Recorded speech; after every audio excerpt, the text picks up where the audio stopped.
But never mind Afghanistan. I tell you what's happened over there has just made more likely war over here, our side of the world, to our north in the Pacific. And that would make US President Joe Biden for us the most disastrous president in generations. This put us in danger by pulling out of Afghanistan so incompetently that the government there collapsed like a house of cards and is now in virtual hiding, like he's all confused. What happened? What happened?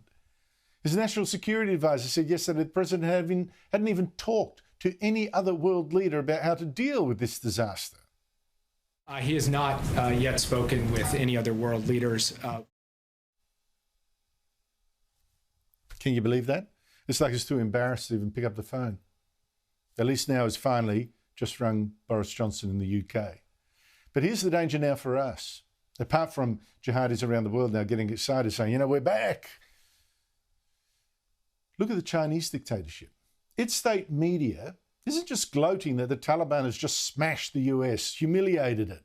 One of its top media figures, editor-in-chief of a state newspaper, said Taiwan must be trembling. Taiwan can't look forward to the US now to protect them.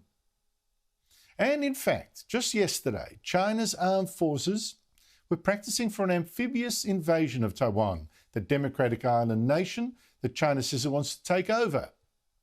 In fact, Chinese state media made very clear today this exercise was preparation for an invasion, something that the head of the US Pacific Command early this year warned was likely within 6 years. Taiwan is clearly one of their ambitions before then, and I think the threat is manifest during this decade, in fact, in the next 6 years. Now, we might still have our ankles around our trousers, but Japan is sure getting ready for that invasion. It's just announced it's putting missile units on one of its islands just 300 kilometres from Taiwan in case of that Chinese invasion. Now, you think the fall of Afghanistan has been a disaster and a shock, and oh my God, you wait till Taiwan falls. That'll be 100 times worse for us. And now it could happen sooner than you think. Joining me is Michael Shoebridge. He was a senior defence and intelligence official and is now Director of Defence Strategy and National Security at the Australian Strategic Policy Institute. Michael Shoebridge, it's always great to catch up with you. The fall of Afghanistan, what is China going to take away from that? Well, Andrew, I think we're hearing the propaganda line out of Beijing that, hey, this just tells them what they already knew, that the West is soft and a bunch of declining powers.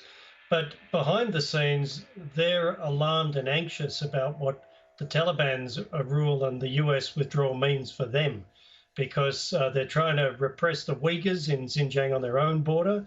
That's a shared problem that they want the Taliban to not make worse. And they'll be really worried about terrorism and extremism bleeding out from Afghanistan into China. So this is not good news for Beijing. Now, the story that they're telling themselves about American decline has been told before.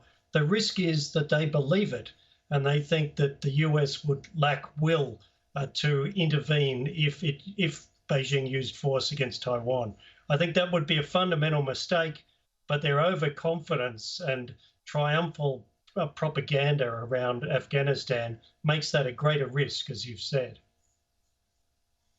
Right. So internally, they're worried about Islamic radicals then getting more encouraged to rebel. But externally, foreign affairs in the Pacific, Taiwan. How much more likely now do you think war over Taiwan is after this?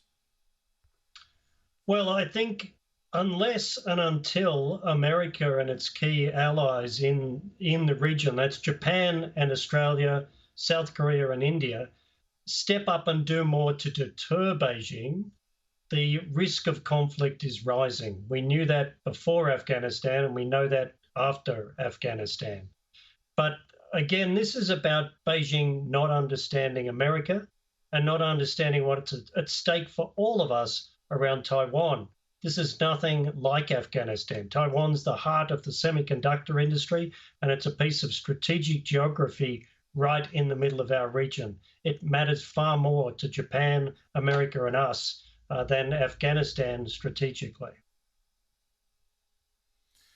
Yeah, but Michael, here's my worry. I'm hearing you saying, well, look, the war is more likely because China will calculate that America is weak. The thing is, even I think America's weak. Am I miscalculating? I think you might be because, I've worked closely with Americans for a long time. I've spent 2.5 years in our embassy there. And if you think Americans think like Australians, you're wrong.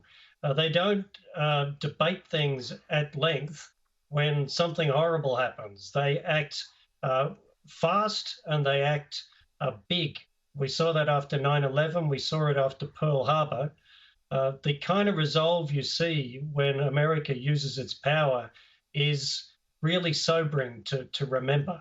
And I don't think the situation in Afghanistan bears any resemblance to that. I agree the withdrawal has been appallingly managed. Good on you, Michael Shoebridge. You give me a little bit of encouragement. I appreciate that. Thank you very much for your time.